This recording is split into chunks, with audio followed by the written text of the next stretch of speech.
सभी को जय मसीह की। चलो पवित्र वचन की ओर हमारे दृष्टि लगाते हैं।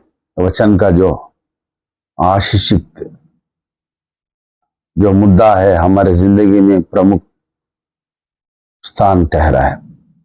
चलो पवित्र बाइबल में से लूकास का रचित सुसमाचार 10 का 25, लूकास सुसमाचार 10 का 25। और देखो, एक व्यवस्थापक उठा और यह कहकर उसकी परीक्षा करने लगा कि हे गुरु, अनंत जीवन का वारिस होने के लिए मैं क्या करूं। एक व्यवस्थापक आया, एक व्यवस्थापक आकर परमेश्वर के पास उनको परीक्षा करने की कोशिश कर रहा है। हमारे उद्धारकर्ता और रखवाला, हमारा रक्षक यीशु मसीह को वह परीक्षा कर रहे। क्या परीक्षा कर रहे? उनसे सवाल पूछ रहे, हे गुरु, ये दिखावा शब्द है। हे गुरु, वास्तविकता में वो कुछ सवालों से परेशानी करना चाहता है। हे गुरु, अनंत जीवन का वारिस होने के लिए मैं क्या करूं? ये पूछ रहा है कि अनंत जीवन के वारिस होने के लिए मैं क्या करूं। इसमें बहुत गहरी बात है। मैं एक चीज आपको बताना चाहता हूं। एक प्रमुख बिंदु को विश्व भर के ईसाइयों और कलीसिया इनके द्वारा पूरी तरह से नजरअंदाज किया गया एक मुद्दा है, एक प्रमुख बिंदु है। वो क्या है अभी समझ नहीं पा रहे। अभी मसीह समाज का सोच क्या है, मैं कृपया आपको बताने की कोशिश करूंगा। आप पूरा सुनिए। सुनने के बाद आपका राय आप तब्दील करते या आपकी मन की बात है। ईसाइयों का सोच यह है कि बाइबल के अनुसार सुसमाचार का प्रचार करना एक अच्छी बात है और उद्धारकर्ता का परिचय देना ये भी बहुत अच्छी बात है, और नाश हो रही आत्माओं को यीशु मसीह के साथ मेल मिलाप कराना, और पवित्र आत्मा परमेश्वर के सहायता से खुलेआम अपने पापों को, गुनाहों को स्वीकार करने का अगुवाई में उनको चलाना, और बपतिस्मा के जलों में प्रवेश करने के पवित्र आत्मा की अगुवाई के साथ आगे बढ़ाना। इतने कम बिंदु अनंत जीवन में प्रवेश करने के लिए पर्याप्त नहीं है, और सबसे महत्वपूर्ण बिंदु जो हमारे उद्धारकर्ता आज हमें याद दिला रहे हैं, एक महत्वपूर्ण बिंदु हमारे उद्धारकर्ता हमको आज याद दिला रहा है, वो मैं आपको बताना चाहता हूं। इसी अध्याय में से 10 का अध्याय में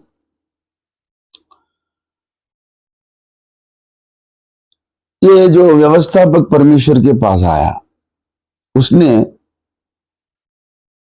परमेश्वर से ये बात पूछने के बाद परमेश्वर उनसे और एक सवाल किया। उसने जब उत्तर दिया कि तू प्रभु अपने परमेश्वर से अपने सारे मन और सारे प्राण और अपनी सारी शक्ति और सारी बुद्धि के साथ प्रेम रख, और अपने पड़ोसी से अपना समान प्रेम रख।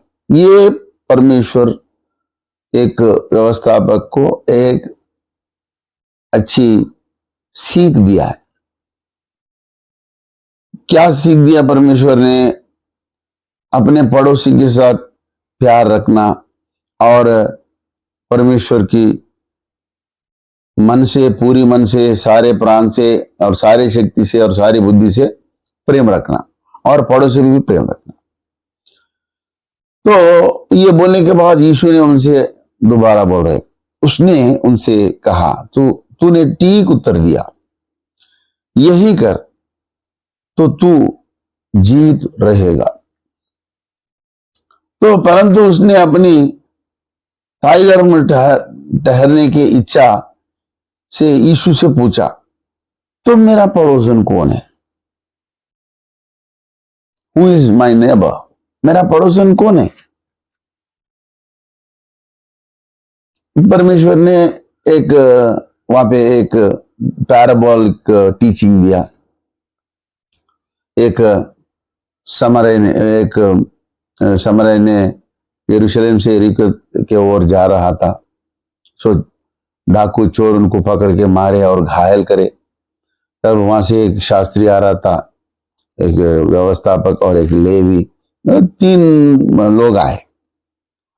लेकिन एक आदमी आया वहां पर जिसको वहां पे घायल होके गिर पड़ा। इनके पास एक बंदा आया। वो बंदा वहां आकर इनकी हाल देखकर, इनकी स्थिति देखकर उन पे तरस आ गई। उन पे तरस आने के बाद उनका इलाज किया, उनका देखभाल किया और उनका चिकित्सा भी करवाया।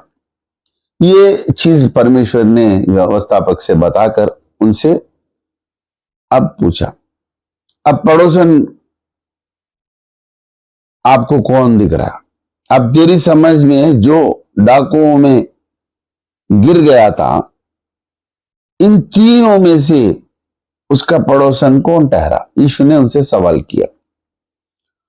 तो उसने व्यवस्थापक ने परमेश्वर से उत्तर दिया। उसने कहा, वही जिसने उस पर तरस खाया। यीशु ने उनसे कहा, जा तू भी ऐसा ही कर। मेरे प्यारे मसीह भाई लोग, आजकल मसीही समाज, सारा विश्व के मसीहत ने पड़ोसी से प्रेम रखना और जो पड़ोसी से तरस, उनकी आत्मिक स्थिति पर तरस नहीं है लोगों में। जो नाश में जा रहे हैं उनको देख के उनके ऊपर तरस नहीं आ रहे, क्योंकि दिल की गहराई में प्रेम नहीं है, खुदगर्जी है। The pulpit is destroying the Christianity. जो जहां से हमको सीख मिलता है, that pulpit must teach how to love the neighbour. हमको यह सिखाना है कि पड़ोस से प्रेम रखना, परमेश्वर से प्रेम रखना। बिना परमेश्वर से प्रेम, बिना पड़ोस से प्रेम, अनंत जीवन कैसे पाओगे? ये नामुमकिन है भैया। आप बपतिस्मा ले सकते, परमेश्वर से आप मेल मिलाप हो सकते और गुनाहों का प्रायश्चित के लिए आप अपना गुनाहों को मान लेते हैं, कबूलते हैं। ये सब होने के बावजूद भी जो बाकी के जिंदगी जो है प्रेम के साथ गुजाराया जाता है। यदि आप प्रेम भूल गए, आप में परमेश्वर नहीं है। जो कोई परमेश्वर को जानता है उसमें प्रेम रहना चाहिए। बिना प्रेम के कोई भी परमेश्वर को नहीं जानेगा। चलो आओ, पवित्र आत्मा से हम ये प्रार्थना करेंगे, हमारे दिलों में परमेश्वर की महत्वपूर्ण प्रेम पवित्र आत्मा बरसाए और भर भर के कूट कूट के परमेश्वर के प्रेम से भरे, और जितने सारे बिछड़े हुए आत्माओं के ऊपर हम तरस हमेशा खाए। ऐसी शक्ति सबको परमेश्वर, आपको, हमें सबको देगा। परमेश्वर आपकी आशीष दे, आपकी भला हो। जय मसीह की, जय मसीह की।